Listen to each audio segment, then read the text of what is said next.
பத்தாம் வகுப்பு மாணவர்கள் அனைவருக்கும் வணக்கம். நம்ம பத்தாம் வகுப்பில் இருக்கிற வேதியியல் கணக்குகளை பார்த்துட்ருக்குறோம். ஸோ அந்த வரிசையில் இன்றைக்கி 11வது சம்மு வேதியியல் பாடங்க. கீழ்கண்டவற்றின் நிறையை காண்க. 4 கொஸ்டின் கொடுத்துருக்காங்க. 4 கேட்க மாட்டாங்க, எல்லாரும் 2 கேட்கலாம். எப்படி போடுறதுன்னு பார்த்துருவோம். ஃபஸ்ட்டு கொஸ்டின் 2 மோல்கள் ஹைட்ரஜன் மூலக்கூறு.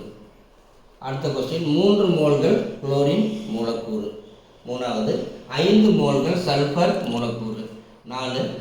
4 மோல்கள் பாஸ்பரஸ் மூலக்கூறு. ஸோ ஃபஸ்ட்டு கொஸ்டின் எடுத்துக்கோங்க. 2 மோல்கள் ஹைட்ரஜன் மூலக்கூறு. ஹைட்ரஜன் மாலிக்கூல் அப்படின்னா H2, சரிங்களா? ஹைட்ரஜன் மூலக்கூறு எவ்வளோ மோல் இருக்குதுங்க? 2 மோல். ஓகே, ஸோ இது எழுதிட்டிங்கன்னா சம்மி ஈஸி. ஸோ இதில் எவ்வளோ ஹைட்ரஜன் இருக்குது? 2 ஹைட்ரஜன் இருக்குது. 2 இன்ட்டு ஒரு ஹைட்ரஜனோட அணுநிறை 1, 2 இன்ட்டு 1 2. எவ்வளோ மோல்கள் கொடுத்துருக்காங்க? 2. ஸோ 2 இன்ட்டு ஒரு ஹைட்ரஜன் மூலக்கூறு நிறை 2. So 2 into 2 4 gram. Okay, so question முடிச்சு. அடுத்தது 3 மோல்கள் குளோரின் மூலக்கூறு. குளோரின் அப்படின்னா Cl2. எவ்வளோ மோல் கொடுத்துருக்காங்க? 3.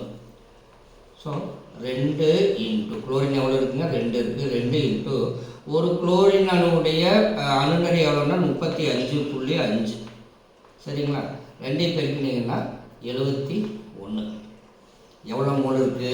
நம்மகிட்ட 3 மோல் இருக்குது.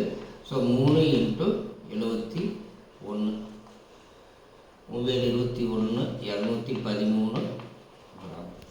ஓகே, இப்போ 4வது கொஸ்டின். 3வது கொஸ்டின் பார்த்தலாம். கொஸ்டின். ஸோ என்ன கொடுத்துருக்காங்க? 5 மோல்கள் சல்ஃபர் மூலக்கூறு. ஸோ சல்ஃபர் அப்படிங்கிறது S8 சல்ஃபர் மூலக்கூறு. எவ்வளோ மோல்கள் இருக்குது? 5 மோல்கள் இருக்குது. ஸோ சல்ஃபர் எஸ் வந்து எவ்வளோ இருக்குதுன்னு பார்த்தீங்கன்னா 8 இருக்குது. ஒரு சல்ஃபருக்கு பார்த்தீங்கன்னா 32. ஸோ 8 2 16, மிச்சம் 1, 8 3 24, 1 25, 256. ஒரு S8க்கு வந்து 256. நம்மகிட்ட எவ்வளோ மோல் இருக்குங்க? 5 மோல் இருக்குது. So 5 into 256 1280 gram. அடுத்து கொஸ்டின் பார்க்கலாம். 4 மோல்கள் பாஸ்பரஸ் மூலக்கூறு.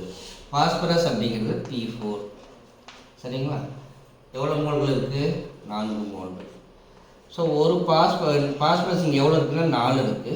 4 இன்ட்டு ஒரு பாஸ்பரஸுடைய அணுநிறை வந்து நமக்கு 30. ஸோ 4 பெருக்கல் 30 120. அப்போ நமக்கு எவ்வளோ மோல்கள் இருக்குது? 4 மோல்கள் இருக்குது. 4 இன்ட்டு 120 சமம் 480 கிராம், சரிங்களா? ஸோ இவ்வளோ தான் சம்மு. நீங்கள் இதில் கவனிச்சுக்க வேண்டிய விஷயம் என்னன்னு கேட்டோம்னா, ஹைட்ரஜன் மூலக்கூறு அப்படின்னா H2ன்னு எழுதிட்டிங்கன்னா போதும். முன்னால் மோல்களோட எண்ணிக்கை கொடுப்பாங்க, அந்த ஃபார்முலாவுக்கு முன்னால் எழுதிக்கணும். ஸோ ஹைட்ரஜனுடைய மூலக்கூறு நிறை வந்து கண்டுபிடிக்கிறீங்க. அந்த வரக்கூடிய ஆன்சரை எவ்வளோ மோல்கள் இருக்கோ அதால் மல்டிப்ளை பண்ணி. செகண்ட், குளோரின் மூலக்கூறு. குளோரின்னா Cl2. எவ்வளோ மோல்கள் இருக்குது? 3 மோல்கள். அதனால் முன்னால் 3 போட்டிருக்கேன். ஸோ இதனுடைய மூலக்கூறு நிறை கண்டுபிடிங்க. வர்ற ஆன்சரை 3 மோலால் மல்டிப்ளை பண்ணிக்கோங்க.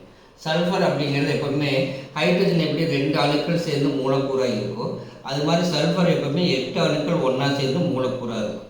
ஸோ இது பல அணு மூலக்கூறு நம்ம சொல்லுவோம். ஸோ 8 இன்ட்டு ஒரு சல்ஃபருக்கு 32 பெருக்கின ஒரு ஆன்சர். இதுதான் சல்ஃபருடைய மூலக்கூறு நிறை.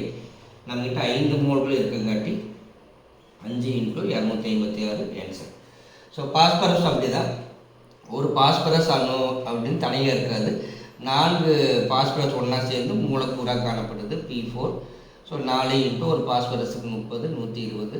ஸோ நமக்கு 4 மோல்கள் கணக்கில் கொடுத்துருக்குங்காட்டி 4 இன்ட்டு இதனுடைய மூலக்கூறு நிறை 120 மல்டிப்ளை பண்ணால் 480, சரிங்களா? Okay, thank you.